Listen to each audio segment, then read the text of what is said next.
Assalamualaikum warahmatullahi wabarakatuh. Perkenalkan, nama saya Lestari Putri dengan NIM 230591044, mahasiswa kampus Universitas Teguh Umar dari Fakultas Pertanian, Program Studi Agribisnis, mata kuliah akuntansi agribisnis. Di pembahasan video kali ini saya akan membahas tentang biaya overhead pabrik. Definisi dari biaya overhead pabrik itu sendiri adalah semua biaya produksi yang tidak secara langsung terkait dengan bahan baku utama atau tenaga kerja langsung yang digunakan dalam proses produksi. Biaya ini mencakup semua biaya yang tidak langsung yang diperlukan untuk menjalankan operasi pabrik secara efisien. Selanjutnya, saya akan menjelaskan tentang ada beberapa penggolongan BOP. Yang pertama, berdasarkan sifatnya.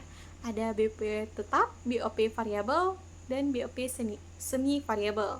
Yang kedua, berdasarkan fungsi dan organisa.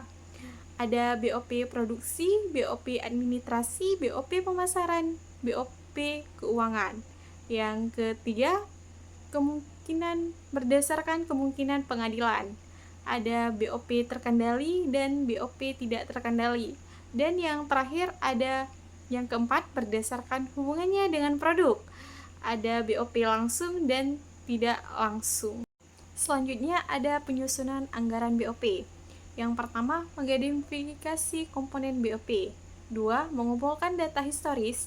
3. Menentukan dasar pembebanan. 4. Memperkirakan volume produksi. 5. Mengestimasi biaya overhead tetap. 6. Mengestimasi biaya overhead variabel. 7. Mengestimasi biaya overhead semi variabel. 8. Menyusun anggaran BOP. 9. Mengalokasikan BOP ke produk atau departemen. 10. Pengawasan dan penyusu. Tujuan dari penelitian dasar pembebanan BOP ini adalah metode yang digunakan untuk membebankan biaya overhead pabrik kepada produk atau departemen produksi. Berikut adalah beberapa dasar yang sering digunakan dalam pembebanan BOP. 1.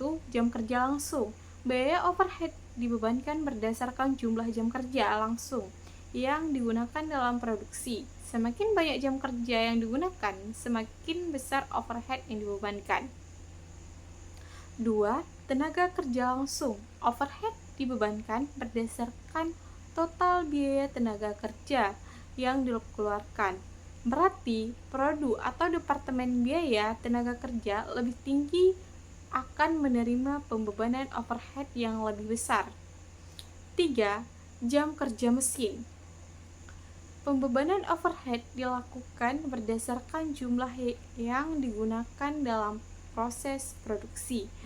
Cocok untuk industri yang heavy yang menggunakan mesin. 4. Unit produksi. Overhead dibebankan berdasarkan jumlah unit yang diproduksi.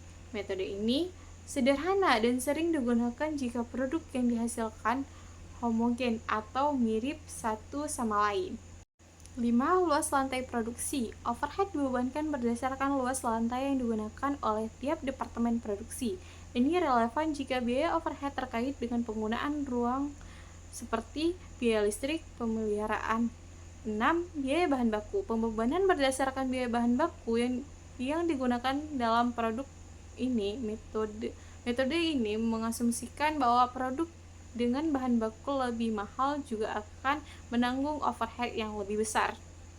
Baik, hanya ini yang bisa saya jelaskan tentang biaya overhead pabrik, dan bila ada kesalahan dari ucapan saya mohon maaf. Saya Lestari Putri, pamit undur diri. Wassalamualaikum warahmatullahi wabarakatuh.